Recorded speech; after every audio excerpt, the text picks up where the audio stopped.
Pengalaman Sudarto 57 tahun saat pertama kali naik pesawat berakhir dengan kejadian yang sepertinya tak akan ia lupakan. Gara-gara ketidaksengajaannya, pesawat yang ia tumpangi batal terbang. Saat itu, Kepala Desa atau Kades Ngelebak di Kabupaten Blora, Jawa Tengah ini membuka pintu darurat pesawat Citylink rute Jakarta Blora. Peristiwa tersebut terjadi pada Senin 20 Desember 2021 ketika pesawat hendak lepas landas.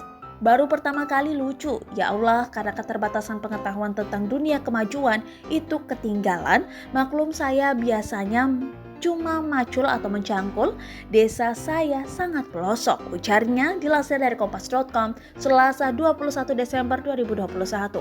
Ia menceritakan, usai insiden itu pihak keamanan bandara sempat menginterogasinya. Terus saya ditanya dan dibawa ke kantor, terus saya ditanya lagi, saya juga tanya sekiranya saya kena sanksi apa tidak. Sanksinya hanya tiketnya hangus. Terus saya disuruh untuk membuat surat pernyataan dan saya tanda tangani bahwa di situ saya enggak tahu sama sekali cara terbang, ucapnya.